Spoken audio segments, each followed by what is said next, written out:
Okay, for today's video, magpe-prepare ulit tayo ng pagkain ng mga customers natin kasi malapit na uli ng tanghali. So, eto na, naglalagay tayo ng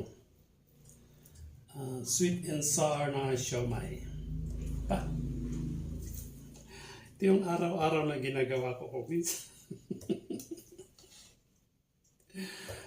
Nai-enjoy ko naman kahit pa paano.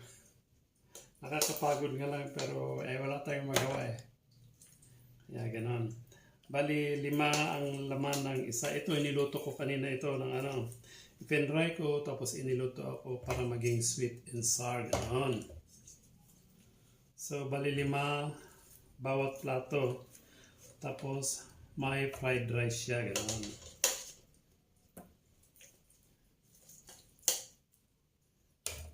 Yan.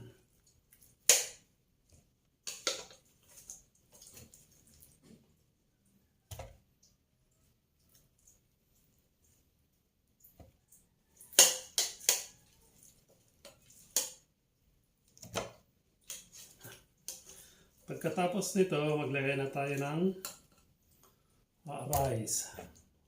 Sobrang. So, kumpleto na.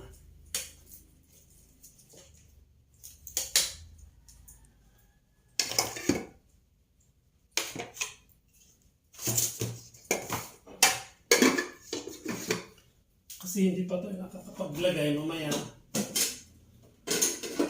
Andiyan na naman yung mga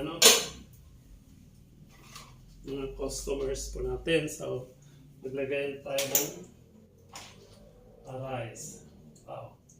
Ang ganda yung rice ko kasi fried rice siya. Mainit.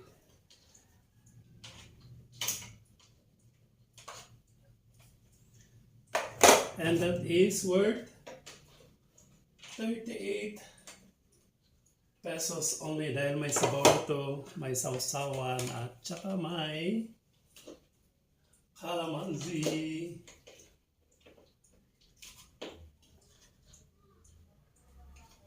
Oh, mainit-init yung Ayan na. Tingnan mo. Sinasabi ko pa lang, nag-umpisa pa lang, hindi ko pa natapos, andyan na. May tao na mag-start na. Kasi hindi naman pwede kasi na agahan kong pag-prepare kasi hindi na siya mainit. So, kailangan 5 minutes before dumating mga tao, gagawa na ako. Ayun, nagtatangtang na sila. Pero tapusin ko muna ito, 3 na lang.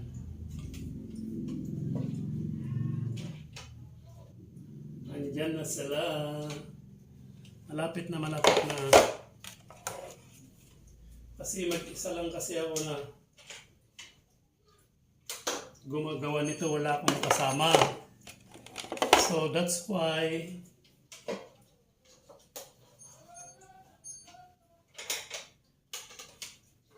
kulang yung oras ko na mag-prepare. Oh, ito na. Ito na yung 38. Wala pang sabaw, wala pang sausawan. Pero lagyan ko mamaya kasi meron nandyan na sila. Ayan, prepare ko na lang. Mag-serve na tayo. So, thank you for watching. Kulang pa yan. Pag mamaya, babalikan ko. Pag na-serve ko na natin ito, gagawa na ako ng para kung ganun sabay-sabaw ang tao na kakain to. Thank you for watching and bye-bye.